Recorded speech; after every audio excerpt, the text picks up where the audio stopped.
Hey everybody, today we are going to talk about getting started with your research. I think that research is the greatest thing since sliced bread. I love doing research, and whether it's for school or for fun, I think research is being able to research well is an underdeveloped skill, and it is one that you are definitely going to need in your work, in your life, etc., etc. So please don't blow off research as being only something you do for, an English paper. You're going to need research no matter what you do with your life, no matter what kind of job you have. Okay, when you go out to lunch with your friends, you might go look up what kind of reviews a particular restaurant has gotten. You might be at work and your boss might say, "Hey, I need to know this thing. Can you write me a memo? Can you find out blah blah?" That is going to require you to do research. So there's research that's associated with your work, there's research associated with your life, with, you know, minor choices, with major choices. You're going to do research every day for the rest of your life. And you've already been doing research. So there's that. You already kind of have an idea of how to do this. But research means that you need to examine what we already know, what you already know about your topic, what is already known in the academic world, and then maybe, kind of go a little further than that. You might wind up reading book chapters, articles, you might look at websites and what have you. You might need to do field research. You might need to do an interview with someone. These are all types of research. Please do not get overwhelmed. It's real easy to get overwhelmed when you're doing research. When I was in grad school and was researching my topic, I would find myself, after just a little bit of time, way off in the weeds after having discovered all these really cool search terms that were tangentially associated with what I was researching, but really did not speak to my topic. And it's really easy to get overwhelmed and throw your hands up in the air, or get overwhelmed and wind up, going down rabbit holes. So you need to have a strategy, you need to have a plan before you get going with your research. You need to have an idea of what you will do if you find, these things that seem really cool and really interesting. What I wound up having to do was keep a list of these search terms that I found that were really interesting, or journal articles that I really wanted to read, or what have you. I had a list of those things where I let myself say, okay, I want to go and read more about this, but I can't do it now. So it does also require you to have a little bit of willpower. You really need to know what you're doing in terms of your assignment before you get started. Is it going to ask you to look only at a specific type of source? Is it going to ask you to do an interview type of, primary resource work? Do you have to use a specific database? There are multiple types of databases, and our school subscribes to many databases. Is your instructor asking you to use a database that speaks specifically to a discipline or a topic?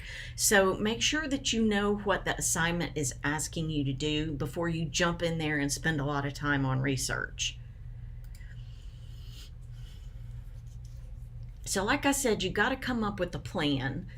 You got to write about those things that you find, but before you actually have your list of things that you found, you have to do quite a lot of work, and you don't want to run higgledy-piggledy, as they say, all over the databases, just pulling in, whatever might have a search term that's similar.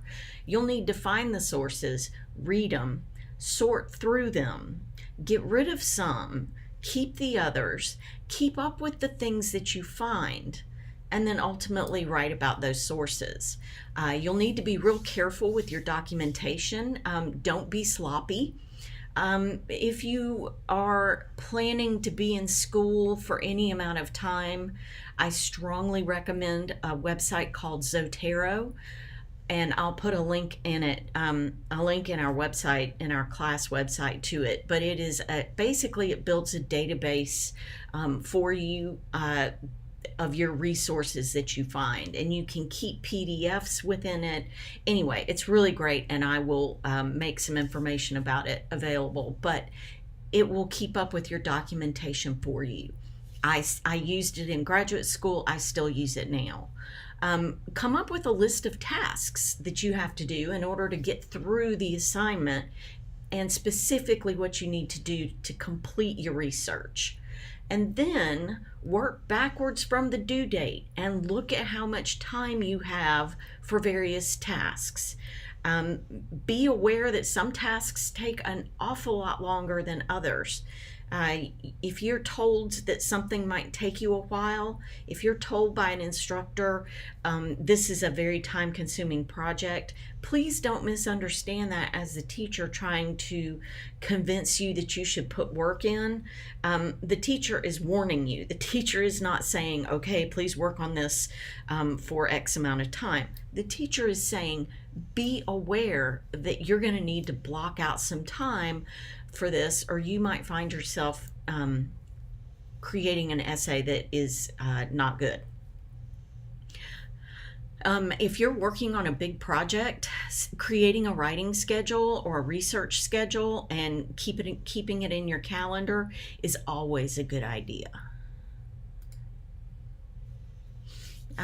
You should have chosen a topic by now, and sometimes it takes longer to find a topic. Sometimes working with a couple of topics as you get going is acceptable, but for our purposes, you need to have a topic by now. For other projects, remember that you need to find a problem you can solve with the available resources, the things that are handy to you through your school. If you're working on something for schoolwork, look for a question that's within the scope of the assignment and that you can actually work within the time limit and the length of the essay to come up with a good, legitimate answer. A larger page limitation does not necessarily mean you need a larger topic. Frequently, what seems like and feels like a very small topic is actually going to wind up being a much bigger thing.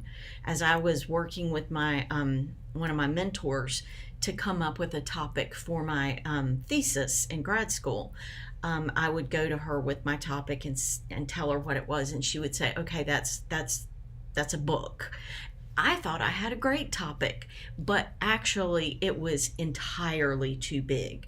Once I stepped back and looked at it, I saw what she meant, and it really was, a book topic. So you need to get that topic broken down into smaller pieces.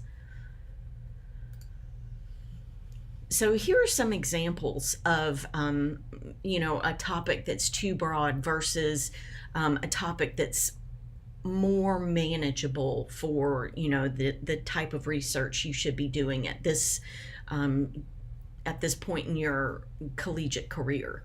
You might go into an assignment and say, I want to write about the history of punk rock. Well, that's pretty big, and you're not going to be able to do it in a paper that is going to be assigned in for this level of college work. The history of punk rock is, an encyclopedia versus the influence of 1970s punk rock on Nirvana. If you look at each one of the three on the right-hand side of the screen there, you'll see that they are very specific. The development of jet fighters in World War II has a time frame. It has the specific type of aircraft, and it has a specific action that we're talking about. And each one of these specifically has those things. The influence of 70s punk rock on Nirvana is much more specific than just the history of punk rock. You should always read widely and always let your research guide you as you work on narrowing your topic. The previous slide that had the specific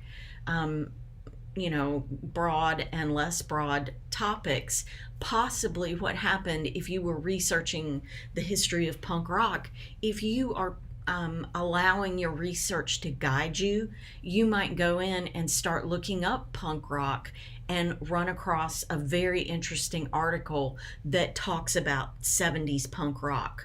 And you already love Nirvana, so you really want to look at this. So pay attention to the things that you're finding. Think about how those things interact with your own personal interests and where you would like to see your writing go. If you find yourself drawn to a particular part of your topic, chase after that interest. Don't limit yourself to stuff that you think your instructor is going to find interesting.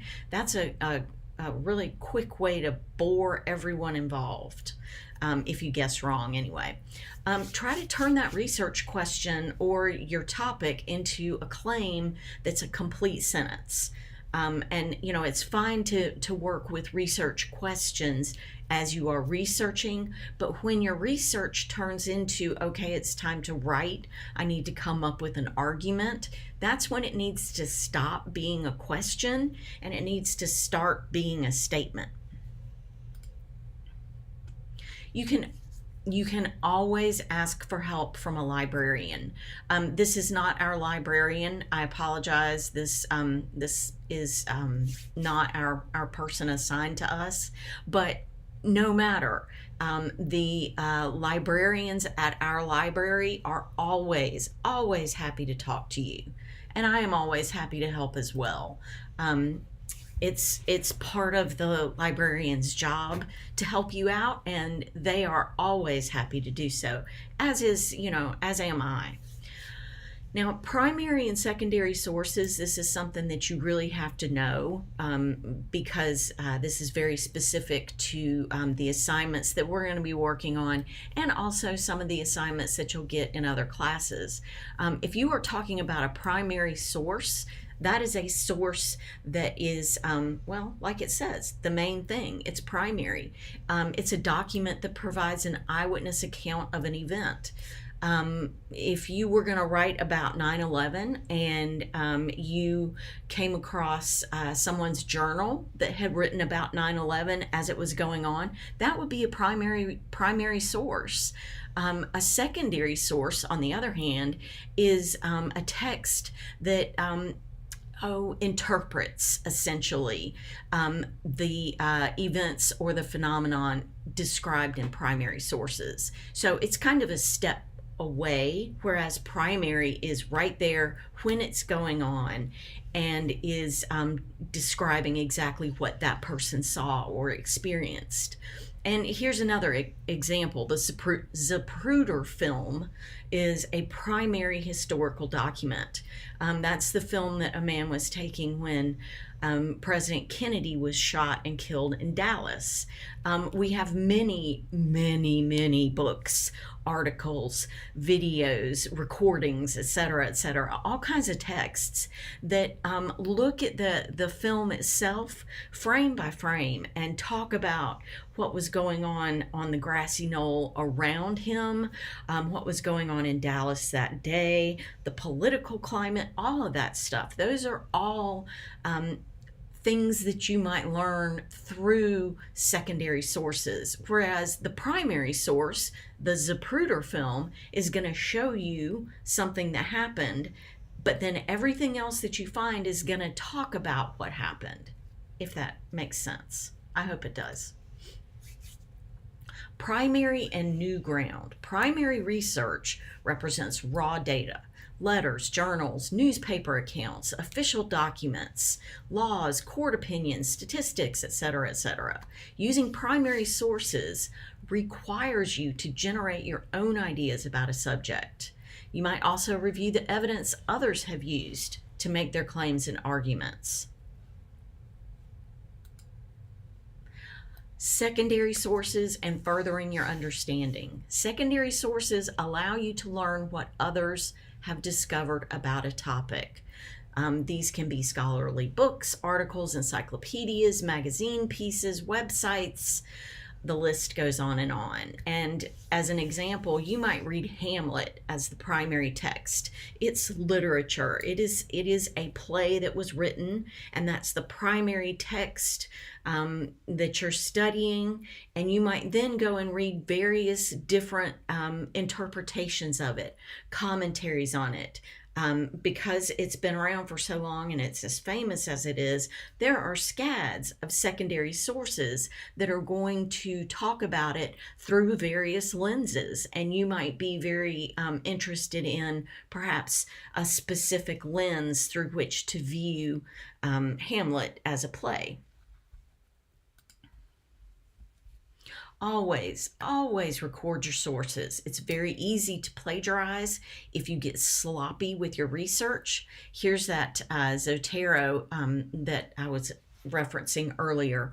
Always record your sources, and using something like Zotero is a great way to, just click a button or two and you know that you'll keep up with what you've found. There is absolutely nothing worse than finding the very best source ever and then not being able to find it again. Once it's gone, somebody pulls it off the internet or, what have you, it's gone. You can't remember who wrote it. You don't really remember the title. You might find it again, but why make yourself go through all that? Record the information when you find a good source, and you will know that you've already read it, and you will know how to find it again should you need it.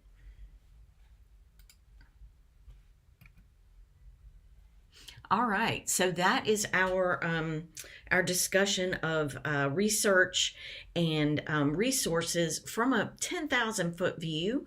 Obviously, you are going to want to make sure that you have read over the assigned reading for this week. It's called Research Process, Accessing and Recording Information. Some of the information that's in there will be familiar from what I just went through, but you want to read through that.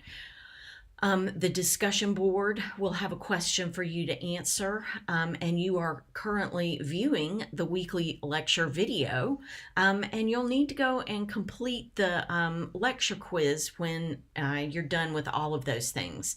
The lecture quiz is pulled largely from the reading, so make sure that you have that reading handy to access as you go through and do the quiz. And also there's 10 questions, and there are a couple of questions on there where I say,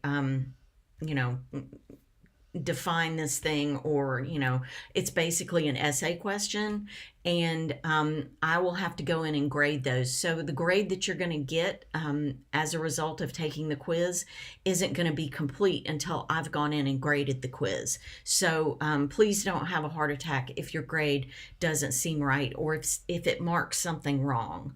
One of the things that frustrates me very much about Moodle is that setting up a quiz is not the easiest thing to do. So just wanted to run through that.